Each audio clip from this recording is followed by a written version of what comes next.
7 दौर की वार्ता के बाद 8वें दौर की वार्ता से पहले 2 किसान फिर से शहीद। गाजीपुर बॉर्डर पर मौजूद हूं। आक्रोश यहां के किसानों में मौजूद है। 4 तारीख को 4 जनवरी का समय सरकार ने फिर से बातचीत करने के लिए दे दिया है, लेकिन हमारे साथ किसान अपने खेत खलियानों को, अपने छोटे छोटे बच्चों को छोड़कर लगातार 37 दिनों से इस कड़कड़ाती तड़तड़ाती सर्दी में मौजूद है, उससे बातचीत करने की कोशिश करेंगे। तारीख 4 तारीख मिल चुकी है, फिर क्या मिलेगी तारीख या कुछ बीच का रास्ता मिलेगा? ये सरकार कितनी भी तारीख दे ले, हमने भी कह दिया है जितनी मर्जी तारीख पे तारीख लगा ले, बिल वापसी के बिना घर वापसी नहीं करेंगे। ये हमने लिख दिया है, हमारे बड़ों ने लिख दिया, बिल वापसी तो घर वापसी, वरना 26 जनवरी मछली की आंख परेड। कहाँ परेड करोगे? क्यों भाई, वो जो 26 जनवरी को बोट क्लब पे जो परेड होगी, वो मखमली सड़क हम भी देखना चाहते हैं। लाल किले पे नहीं, लाल किले पे 15 अगस्त को होती है। मखमली सड़क देखने जाओगे? राष्ट्रपति भवन के पास में चलेंगे, वहाँ उस मखमली सड़क पे हमारा भी ट्रैक्टर चलेगा और हम भी देखेंगे चल के उस पे कि कैसे चला जा। मारे टैक्स के पैसे की और हम ही रोक दे। जो तिरंगे को रोकेगा वो देशद्रोही होगा, गद्दार होगा, और जिसके हाथ में तिरंगा होगा उसका नाम किसान होगा, वो राष्ट्रभक्त होगा और देश प्रेमी होगा। बहुत बढ़िया बात आपने कहा, राष्ट्रभक्त होगा, देश प्रेमी होगा, और जो तिरंगे को रोकेगा वो गद्दार होगा। लेकिन कुछ लोग पार्टी में बैठकर आप लोगों को नकली किसान बता रहे हैं, खालिस्तान से आए हुए किसान बता रहे हैं, आप लोगों को पाकिस्तान से फंडिंग बता रहे हैं। ऐसे लोगों को क्या कहना चाहेंगे? देखिए, पहली बात, खालिस्तानी, पाकिस्तानी, आतंकवादी, टुकड़े टुकड़े, पाकिस्तान से फंडिंग, चीन से फंडिंग, मोदी जी और योगी जी, रंगा बिरला जी, दोनों, इनको पता है सीबीआई इनके हाथ में जी, ईडी इनके हाथ में जी, और जो आरबीआई इनके हाथ में। जी। तो पाकिस्तान से और चीन से फंडिंग कौन लाया है? एक आधा पकड़ा, 37 दिन हो गए आज, किसके अकाउंट में आई? अगर इन्हें नहीं पकड़ पाए तो डूब के मर जाए देश का प्रधानमंत्री, और डूब के मर जाए देश का गृह मंत्री, और डूब के मर जाए यहाँ का वित्त मंत्री निर्मला सीतारमण, जो हम पे ऐसे आरोप लगाती हैं। और दूसरी बात रही आतंकवादी और पाकिस्तानी और उसके खालिस्तानी के, अगर हम आतंकवादी हैं, हम पाकिस्तानी हैं, हम खालिस्तानी हैं, तो हमारे बुजुर्गों से बात कैसे हो रही है? बहुत बढ़िया बताइए, वहाँ से उसमें बात कैसे हो रही? और कौन सा आतंकवादी पकड़ा इन्होंने, कौन सा खालिस्तानी पकड़ा? बताइए ना। एक भी चमड़े की जुबान है, पटपट कर दे उसमें, एसी में बैठ के आजा सड़क पे हमारे बीच में, पता चल जाएगा। खेत में आजा, फावड़ा चला ले। बेकार की वहाँ बैठ के बस मुंह खोल दिया, कुछ भी कह दिया, चैनल का वो लग जाता होगा किसी का सामने और बोल दिया। आपने कहा खेत में आजा, फावड़ा चला ले। हेमा मालिनी जी किसान है, उन्होंने फावड़ा चलाकर दिखाया, उन्होंने दराती से वो काट के दिखाई। बढ़िया चला है। आपने देखा होगा ना ऐसा दराती से। तो आ जाए बीच में। अगर किसान की बेटी है जी, किसान किसान से जीत के गई है जी, तो आज किसान के साथ क्यों नहीं आ रही? क्यों नहीं आ रही? ये फर्जी किसान है, फर्जी किसान है। जितने संसद में बैठे सारे फर्जी हैं। अगर असली होते तो असली के पास होते। यहाँ रोड पे यहाँ आते। जो संसद में बैठे हैं, ये देशद्रोही भी कह सकता हूँ, मैंने गद्दार भी कह सकता हूँ, क्योंकि ये भी हमारे ऊपर बहुत एलिगेशन लगा रहे हैं। अगर मैं लगाऊंगा तो ये भागेंगे FIR दर्ज कराने मेरे खिलाफ। जी, मर्जी है, जितनी मर्जी FIR दर्ज करा ले। 17 बार जेल जा चुका हूँ किसानों के आंदोलन में, 18वीं बार के लिए तैयारी कर रहा हूँ, भेजते नहीं जी। आना फ्री जाना फ्री। किसान मजदूर एकता, आना फ्री जाना फ्री। और योगी जी, जिस दिन से तुम्हारी पुलिस पकड़ ले उस दिन से खाना फ्री। आपने कहा 26 जनवरी को हम झंडा तिरंगा लहराएंगे, मिलिट्री लगा दी गई है, पुलिस बुलाई जा रही, डर नहीं लगता? डूब के मर जाए। सेना तो बॉर्डर के लिए होती है, जानते हम भी हैं कि इसे जो है, जो पैरामिलिट्री फोर्स है ना, इसे मिलिट्री की वर्दी पहना के खड़ा करा जाएगा। फोटो हमने भी ले रखे हैं कि ये पैरामिलिट्री की वर्दी में खड़े या पुलिस की में खड़े। और दूसरी चीज़ ये तो हमारे बालक हैं, जब हम इनसे कहेंगे ना, मगर बेटे जरा एक तरफ को हट, तेरे बाबा आ रहे हैं तो क्या वो अपने बाबा पे लाठी चलाएगा? जी, चलाओगे? आप चला दोगे अपने बाबा पे लाठी? ना जी, मैं तो नहीं चला सकता। और तो ऐसे ही वो भी नहीं चलाएंगे। अच्छा, सबसे बड़ी बात ये हो रही है, 7 बार की वार्ता हो चुकी है, अब 8वीं बार की वार्ता में 4 तारीख दे दी गई है। लेकिन अभी मैं एक चैनल पर, निजी चैनल पर वायरल एक वीडियो देख रहा था। उसमें ये तोमर साहब, कृषि मंत्री, और पीयूष गोयल जी, आपके नेता राकेश टिकैत जी से कुछ इस तरीके से बातें कर रहे थे जैसे वो राकेश टिकैत को समझा नहीं रहे हों। उनको धमकाने की जो मतलब उनकी जो बात थी, जो आपने देखा होगा, मैं आपको दिखा भी दूंगा, और कुछ लोग देखना चाहें तो सोशल मीडिया पे वो मौजूद है। पीयूष गोयल जी कह रहे थे 40 संगठन है, मैं उनके आपको लिस्ट दे दूंगा जो समर्थन में है, विरोध में है। और कृषि मंत्री जी कह रहे थे कि आप नकली किसानों के साथ बैठे हुए। तो ये इसके लिए क्या कहना चाहेंगे आप? देखिए, उनके पास अब कोई मुद्दा नहीं बचा। अच्छा जी। आतंकवादी, खालिस्तानी, पाकिस्तानी, टुकड़े टुकड़े सब खत्म हो गया ना। अच्छा जी। जनता ने नहीं माना ना, जी नहीं माना ना। जी। अब उनके पास क्या है? अब वो धमकाने की स्थिति में आ गए हैं। अच्छा, डर जाओगे? हैं? डर जाओगे? डरने की नहीं हम पैदा हुए। नहीं, हम डरने वाले लग रहे। 37 दिन से पड़े यहाँ, 37 दिन से। और जिनको वे धमका रहे ना, उन्हीं के आदेश पर रुके हुए। अच्छा। अगर उन्होंने एक बार पगे से खोल दिया ना इन बालकों के, तो ये वो बछड़े हैं, फिर नहीं रुकेंगे संसद से पहले। किसान मजदूर एकता। आपने कहा पगे से खोल दे, आप एक नया शब्द दे दिया। राकेश टिकैत जी कहते हैं गोला लाठी है, पगे से वाला भी जरा बता दो क्या है मामला। भाई ये तो भेज दे, सब जाने बाबा के कहने की तरह, सब जाने, सारे जाने। पगा क्या हो जी? जो बैल हो ना, उन्हें बंधक रहे। अच्छा जी। हल में चलाने के लिए पगा जोड़ा जा। और जब वे हल का काम हमारा खत्म हो जा, तो हम एकदम पगा खोल दें जी। जा भाई जा, वो सीधा भाई जाता अपने घर ही। तो अब इन्हें सबको अपना घर संसद दिखाई दे रहा। अच्छा जी। तो ये सीधे संसद की तरफ भागेंगे, ये वापसी नहीं भागते, सीधा संसद की तरफ, संसद की तरफ। तो सीधा संसद पे जाएगा, पगा खोल देंगे इनका, जिस दिन चाहेंगे उस दिन खोल देंगे।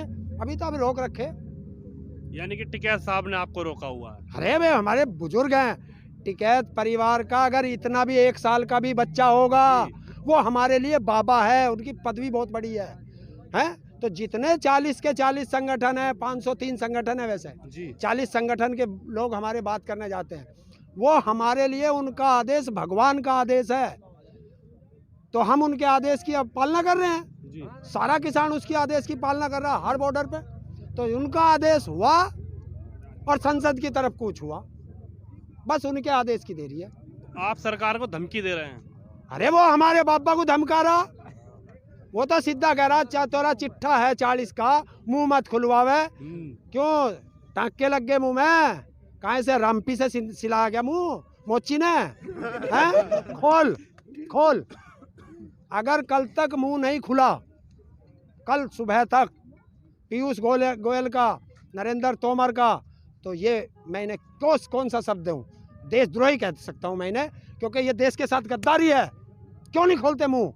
कैसे इन्होंने हमारे बाबा पर उंगली उठा दी? अगर हमारे बाबा कतली भी हैं, चोर हैं, डकैत हैं, कुछ भी हैं, बता हमें, क्योंकि हम मानने को तो है ही नहीं, क्योंकि वे तो ऐसे बैठा रखे हमने बिल्कुल निष्पक्ष। हम उनके आदेश की पालना करते हैं। नहीं खोल, ये धमकी देना है, मैं कहूँगा चुप बैठ जाइए, वरना तेरा चिट्ठा है मेरे पास। अब तू सोचता रह जाएगा पता नहीं कौन सा चिट्ठा। अरे है तो खोल ला सामने, क्या धौंस देनी? ले भाई तू गलत है, ये ले चिट्ठे, हम भी सोचेंगे उसमें। लेकिन ये धमकी ना दें, क्योंकि धमकी उसके पीछे आज वो अकेला नहीं है जी। हाँ, देश का सारा किसान, हर किसान संगठन हर नेता के साथ खड़ा है, हर कार्यकर्ता के साथ खड़ा है। तो इन्हें धमकी देने की कोशिश ना करें, वरना मुंह में दही जमा देंगे। अब क्या दही जमा दोगे? 4 तारीख के बाद? क्या 4 के बाद? 4 के बाद तो बहुत कुछ होगा, रणनीति सारी मत पूछो। आपको क्या लगता है 4 तारीख को क्या फैसला होगा? 4 तारीख को बीच का कोई रास्ता आपको मंजूर है? क्योंकि लगातार 7 बार की वार्ता में कोई निष्कर्ष निकल कर नहीं आया। जब 7वें बार की वार्ता हुई सरकार से और किसान की, तो सरकार ने नीचे से उठा दिया मामला। ऊपर की जो मुख्य मांग आपकी थी कि बिल वापसी, कोई बात नहीं, MSP कोई बात नहीं, आपकी पराली और बिजली जो कि अभी इन्होंने अधिनियम ना लेकर आए हैं ना, वो अभी इस पे, हाँ अभी इस पे कुछ है नहीं, लेकिन उन मुद्दों पे बात करी सरकार ने। लेकिन जो मेन मुद्दे थे, जिस मुद्दे को लेकर यहाँ हजारों किसान तीनों बॉर्डर पे टिका हुआ है, सरकार ने उस मुद्दे पर बातचीत करने की कोशिश नहीं, उस पर तारीख। भाई मैं पहले तो आपसे पूछना चाहता हूँ जी, आपने इसकी लंबाई नापी है क्या? जी, इसमें हजार ही किसान आए हैं क्या? मैंने हजारों शब्द कहा, हाँ, तो हजारों। हजारों में भी कितना है, लाखों की बात कर करो। जी, हाँ, चलो मुझसे गलती हो गई। सही जी, सही सही सही जी। रिपोर्टिंग सही जानी चाहिए। ये कम से कम 30 लाख किसान हैं हर बॉर्डर पर, सारे बॉर्डर के मिलाएंगे तो। जी, हाँ, ये है। अरे सिंधु बॉर्डर जाओगे 35 किलोमीटर तक है, टीकरी बॉर्डर पे जाओगे 25 किलोमीटर तक है, जी। और 3-4 किलोमीटर पे तो ये भी पड़ा है जिसे अभी रोक रखा है। जी। देखिए, सवाल दोबारा से रिपीट करिए, मैं तेरी बातों में भूल गया, दोबारा से रिपीट। मेरा सवाल यह है कि 4 तारीख को 7 बार की वार्ता हो गई है, 8वें बार की वार्ता शुरू होगी, लेकिन जब 7वें बार की वार्ता सरकार से और आपकी हुई थी किसान संगठनों की, तो उसमें जो मुख्य मांग, जिस मांग को लेकर लाखों किसान अपने घरों को छोड़कर यहाँ पर पड़ा हुआ है, मुख्य मांग तो आपकी यही है कि भैया बिल वापसी लिया जाए, उस पर कोई बातचीत नहीं हुई। देखिए, सबसे पहले जब हम शुरू में आके पढ़े थे तो आप लोगों ने हमारे मुंह में ये ठूस के बताया था कि ये सरकार वापस कोई चीज़ नहीं लेती, बहुत जिद्दी है। जी। तो इन्हें ये नहीं पता कि हम भी बहुत जिद्दी हैं। किसान इतना जिद्दी होता है, जब जिद पे आ जाए तो गन्ना ना दे, भेली दे दे। ठीक, तो हमने भी कहा था कि हम भी अब के किसान आया है, पंगा गलत ले लिया, पढ़ा हिंदू मुस्लिम था, पेपर में किसान आ गया, तो अब हम इन्हें वो दिखाया है कि ये उल्टे चलते हैं। अच्छा। हमेशा सरकार उल्टी चल रही है। जी। तो हमने भी कह दिया आ जा, पूंछ निकल गई हाथी बच गया। एक कहावत है ना, हाथी निकल गया पूंछ बच गई। तो अगर ये सीधे चलते 1 2 3 से चलते तो हाथी निकलता, ये चले उल्टा 4 3 2 1 की तरफ, तो हाथी जब उल्टा चला तो पहले पूंछ हमारे घर में घुस गई। अब पूंछ हमने पकड़ ली, और जब हमने पूंछ पकड़ ली तो हाथी को भी खींच के जाएंगे। अच्छा चाचा जी, आपसे एक सवाल और। नए साल में 2 किसानों की यहाँ पे मतलब शहीद हो गए, 2 किसान, एक सर्दी की वजह से शहीद हो गए, एक ने आज आत्महत्या कर ली। क्या जो लोग घर अपने बैठे हुए हैं, क्या मैं उन लोगों के लिए आपसे सवाल पूछना चाहता हूं, क्या ये सिर्फ किसान की लड़ाई है या उन लोगों की लड़ाई है जो आज अपने घरों में बैठकर सिर्फ ये सोच रहा है कि किसान अपनी मांगों को लेकर सड़क पर अड़ा हुआ है, लेकिन जब उन लोगों को 45 रुपये किलो आलू खरीदना पड़ा तब उन्होंने विचार नहीं किया कि हो सकता है कि आज 45 रुपये किलो, और जिस तरीके से आप लोग कह रहे हैं, किसान कह रहा है कि भाई अगर अडानी और अंबानी के इसमें चला गया मामला तो हो सकता है 145 रुपये किलो भी आलू खरीदना पड़े। उन लोगों के लिए क्या कहना चाहेंगे आप? देखिए, मैं यही कहना चाहता हूँ कि ये किसान की लड़ाई नहीं है, ये पूरे देश की लड़ाई है।